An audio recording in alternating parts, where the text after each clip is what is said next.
Free audio post-production by alphonic.com.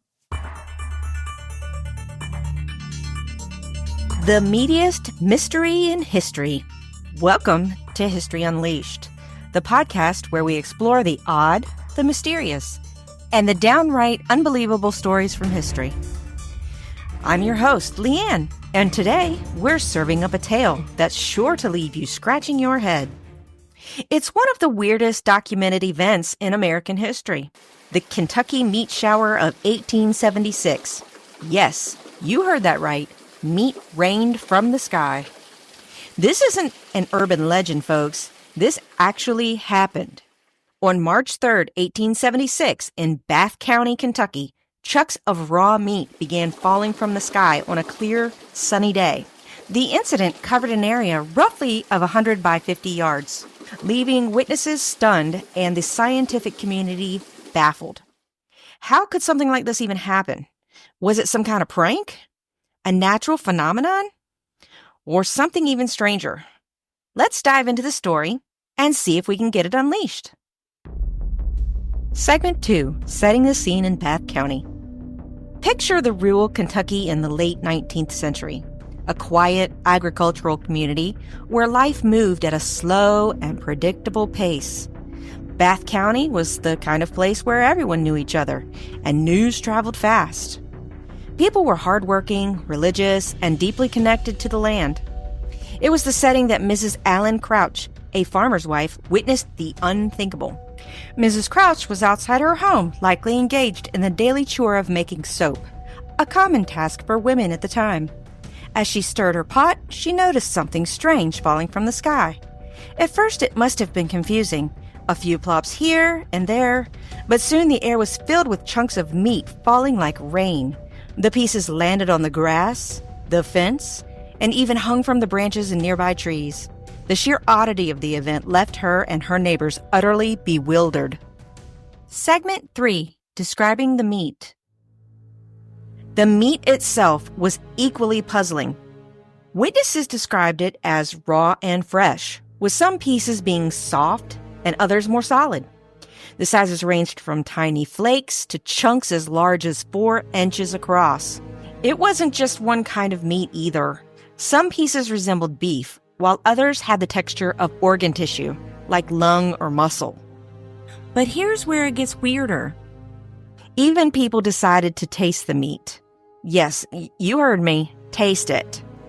A local butcher claimed it had the flavor of venison, while others described it as similar to lamb. The fact that the meat seemed fresh added another layer of mystery. If it had fallen from the sky, where did it come from, and how did it get there? Segment 4. Theories begin to form. News of the meat shower spread quickly through Bath County and beyond, sparking a wave of speculation. In an era before modern science and technology, people often turned to religion or superstition to explain the unexplainable. Some believed the meat shower was a sign from God, perhaps a warning or a punishment for some unknown sin. Others thought it might be a divine gift, akin to the manna that fell from heaven in the Bible. Then there were the practical-minded folks who tried to come up with more grounded explanations. Was it debris from an explosion? Remains from a slaughterhouse carried by wind? But the weather had been clear that day, with no storms, no explosions, and no evidence of anything that could explain the phenomenon. The more people speculated, the stranger the story became. Segment 5, the vulture vomit theory. One of the most popular theories to emerge was the so-called vulture vomit hypothesis. Vultures, as you might know, have a rather disgusting defense mechanism. When threatened, they regurgitate their food to make it a quick getaway. This serves two purposes.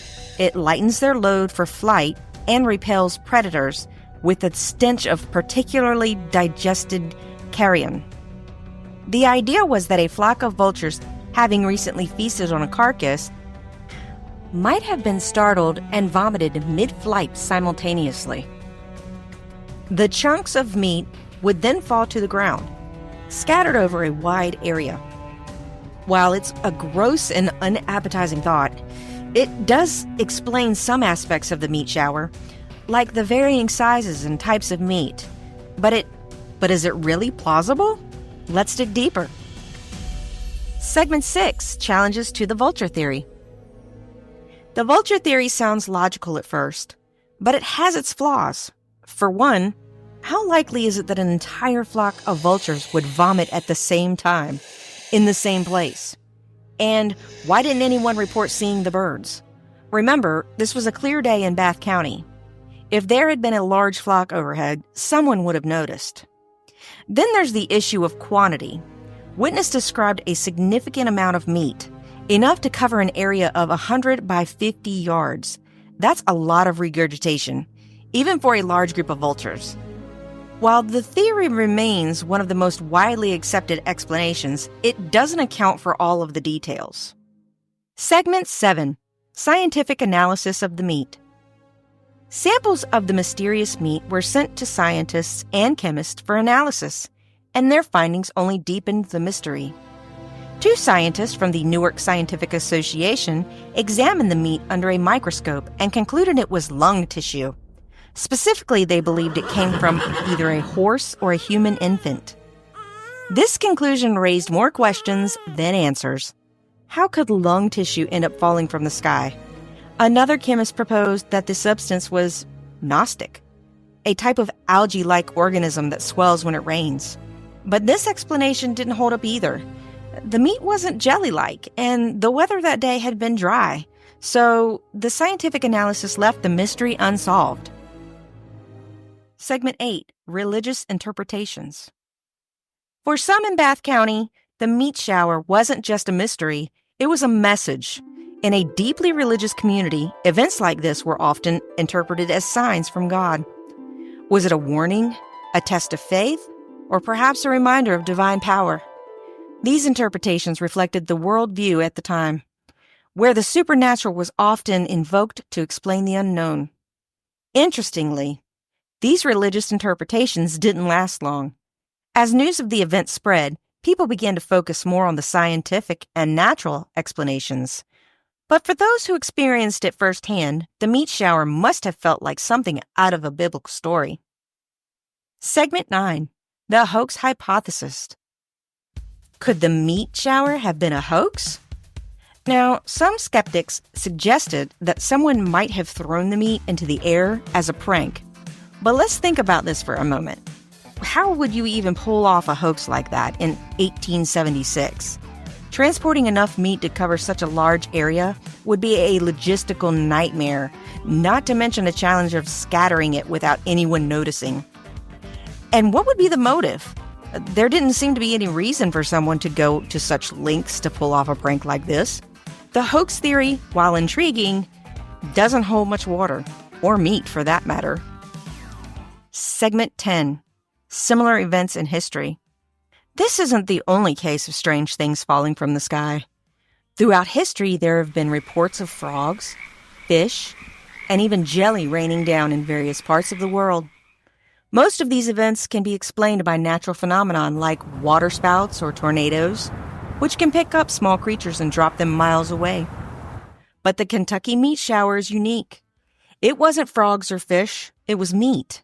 And unlike other cases, there were no storms or natural disasters reported in the area. This makes it one of the most perplexing and unique events in meteorological history. Segment 11, Similar Events in History, a Pattern of the Bizarre. While the Kentucky meat shower might be one of the strangest documented weather events, it's not the only case of weird things falling from the sky. For centuries, people have reported bizarre phenomenon. Worms, fish, jelly, snakes, raining down. Most of these events can be explained. These natural forces can suck up small things and then deposit them miles away, as we just spoke. But the meat shower is different. First, there were no reports of the storms. There were no reports of tornadoes. The weather was clear and calm. Second, even in the cases of fish or frog rains, the creatures often come from nearby bodies of water. The meat, however, doesn't have an obvious point of origin. There's no logical explanation for where it could have come from. This lack of precedent makes the Kentucky meat shower one of history's most unique mysteries. Segment 12, Cultural Impact, a mystery that lives on. The Kentucky meat shower didn't just fade into obscurity after 1876. It became part of American folklore. This kind of story that fascinates people because it's both bizarre and completely unexplained. Over the years, it's been referenced in books, documentaries, and even pop culture. It's a staple of weird history lists and a favorite topic for mystery enthusiasts. But more than that, the meat shower captures something universal, our fascination with the unexplainable. It's a reminder that no matter how much we think we understand about the world, there are still moments that defy logic.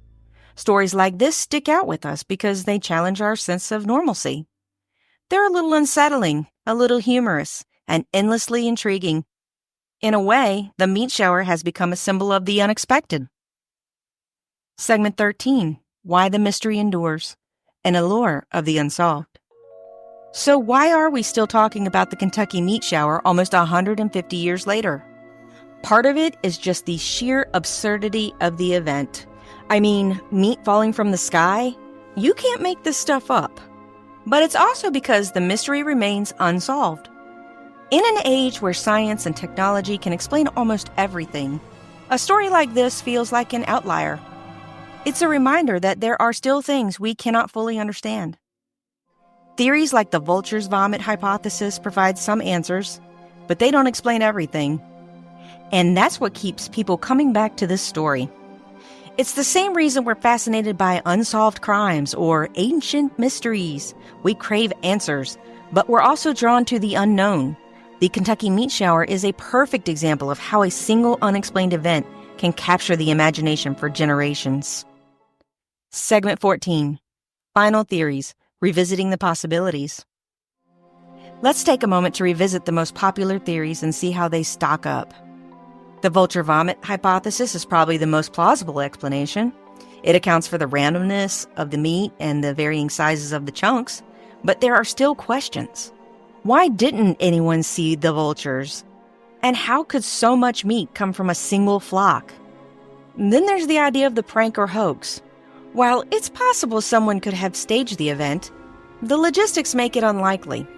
Like I said before, transporting and scattering that much meat would have been incredibly difficult, especially in 1876. Plus, no one ever came forward to claim responsibility, and there's no evidence to suggest foul play. And what about the scientific analysis? The claim that the meat was lung tissue raises more questions than answers. If it was from a horse or a human infant, how did it end up falling from the sky? And why would it be scattered over such a large area? Each theory provides a piece of the puzzle, but none of them explain the whole picture. The truth is, we may never know what really happened. Segment 15, Embracing the Unknown. So, what do you think? Was the Kentucky meat shower a natural phenomenon, a bizarre accident, or something we can't even begin to explain? Whatever the answer, it's a story that challenges our understanding of the world. It's a reminder that history isn't just about wars and politics. It's also about the strange, the quirky, and the utterly unexplainable. Thank you for joining me on this journey into one of history's weirdest mysteries. If you enjoyed this episode, please be sure to subscribe to History Unleashed and leave a review. I'd love to hear your thoughts and what you think caused the Kentucky meat shower. Also, you can send me an email at historyunleashedleanne@gmail.com. That's historyunleashedleann@gmail.com. You can also find us on Instagram or on Facebook. And as always, keep unleashing the past. Free audio post-production by alphonic.com.